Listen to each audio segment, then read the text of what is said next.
Hello, pre-calculus students, and welcome to your very last CLP assignment. This is the final one, CLP number 18.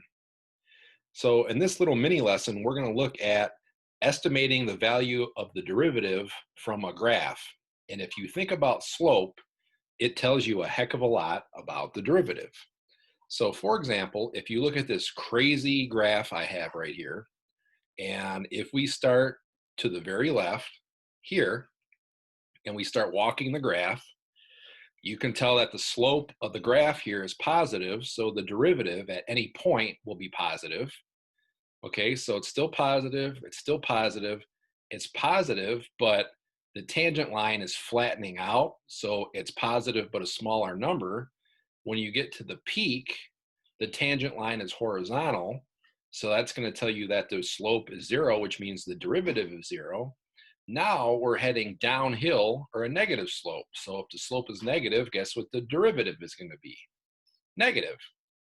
And then we hit a sharp point, which is going to mean something I'll get into. Now we're back to a positive slope, and it looks fairly constant, so the derivative will probably just be a constant number. Here we have a sharp point again, which means something. Now we have a negative slope, so the derivative at any of these points will be negative. Now we bottom out, so the tangent line is going to be horizontal, so the slope would be zero, which means the derivative is zero. And then from here, looks like towards the end of the graph, it's a positive slope, so the slope is positive. The derivative is some positive value. What value is it? Well, it has to do with the rise over run.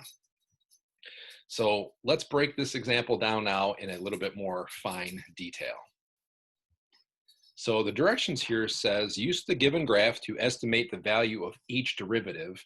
Hint, think slope of the tangent line.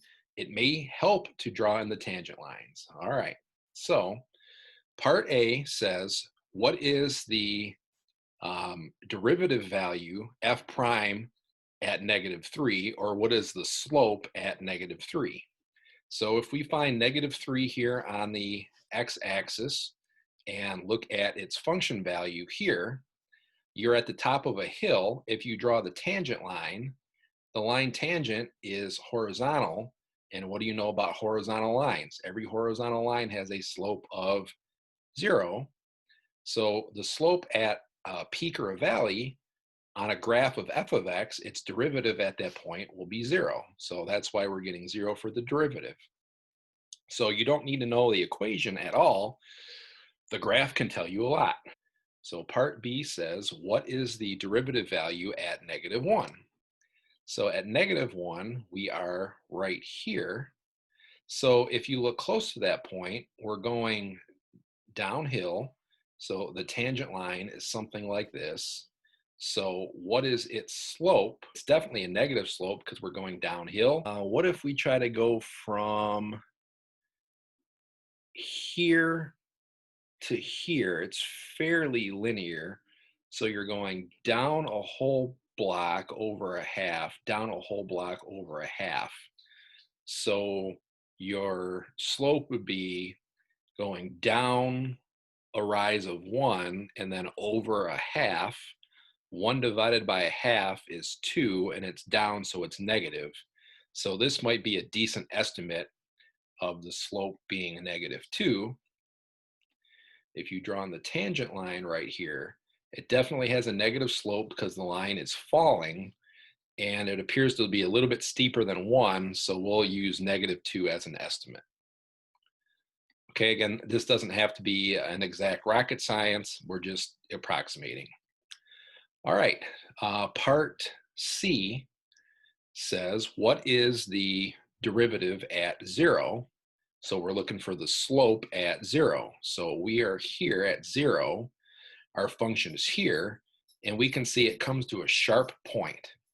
When you find a sharp point on the graph, it turns out the derivative is going to be does not exist. There is no derivative at that point, d, n, e.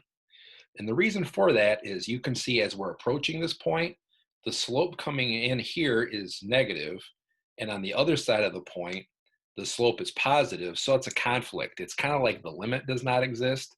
at a sharp point, the derivative does not exist because the slopes are not converging on a particular value coming in from both sides. So you see a sharp point on a graph, does not exist. So maybe we can pop over, we see another sharp point right here at x equals 2. So at f prime of 2, again, we're going to have the derivative does not exist. Okay. Again, this is just a little mini lesson. When you take calculus proper, you'll do a lot more of this kind of thing. So that leaves us with D and F. For part D, we're looking at the derivative at 1, or the slope at 1. So if we find 1 on our function, we're right here. Now, it looks like we're pretty linear in this whole leg of the graph right here. So if we're trying to go from this point, say, to this point, that looks like a rise of up 2 over 1. So you might be able to say that the slope is 2 over 1 or 2. It might be less than that. It's probably somewhere between 1 and 2. I wouldn't mark anyone wrong for either. You just have to use your best judgment, again, because the graph is only so clear. But it definitely, you can tell it's definitely a positive slope because this line is rising from left to right. Okay, so somewhere in the neighborhood of 1, 1.5, 2, something like that. We already did part E. That was that sharp point. So we say that the derivative does not exist. And then finally, part F, the derivative or the slope at 4. So here's 4, here's the point. Again, that's the bottom of this kind of parabola part. So if you draw the tangent line, it's horizontal. And once again, horizontal lines have a slope of 0. Okay? So that's a little crash course in looking at the derivative based on the graph of f of x. If you have a positive sloping part of the graph, the derivative will be positive. If you reach a hill or a valley, the derivative will be 0. If you have a downward sloping part of the graph, the derivative will be negative and some kind of a rise over run. And at a sharp point such as this, the derivative does not exist.